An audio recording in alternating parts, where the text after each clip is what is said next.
Hey guys, and welcome back to another episode of Federico Talks Watches. Today, we're going to talk about what do I think of LUC Chopard, why haven't I gotten one of my Grail pieces, and ultimately, what do I think, or rather, how has the Timepiece Gentleman situation affected my business and Del Rey watch?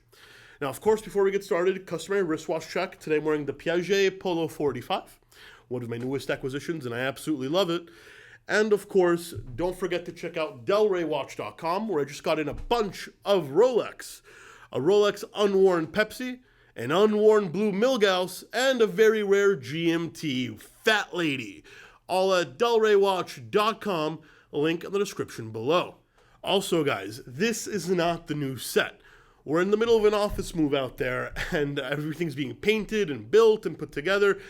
This is my new office, and I'm going to be shooting here for the next few episodes. And also, one very last announcement.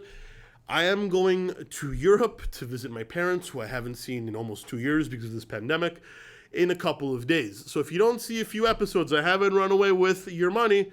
I've just, taken a much-needed vacation and gone to see my family. But I will be back very soon, in about 10 or so days. Anyway, guys, these are the questions you asked. If I'm looking down, I'm not being rude. I'm just reading them out.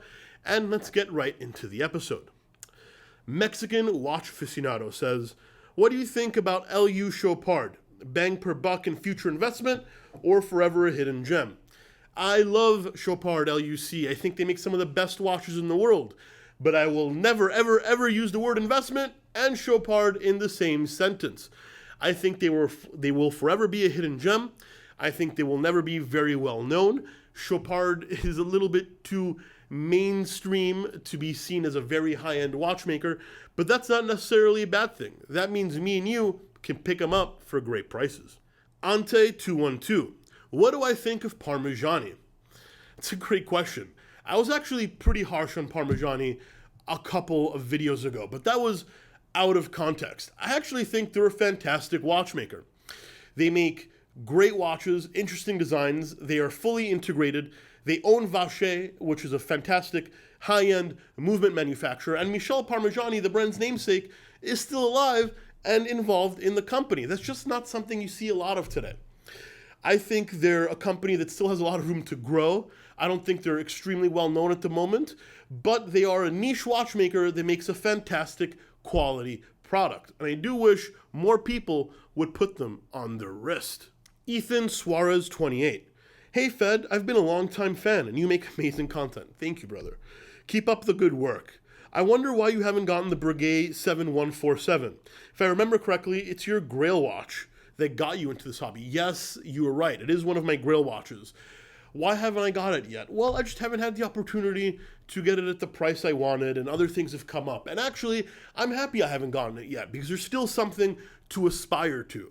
I don't want to get all my Grail watches. I want a goal further down that I can look forward to getting in the future. And the Breguet 7147 is just one of them that kind of fits this mold. So yes, I haven't gotten it yet, but I'm not disappointed by that. It's something to look forward to in the future.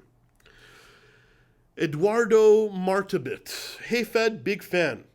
How did the TPG, the Timepiece Gentleman situation, affect your business? Regards from Madrid. Well, how did it affect? Well, it just made a lot of people distrust in family-owned watch businesses and small businesses. It's never a good thing to kind of shake an industry because they had such a big presence.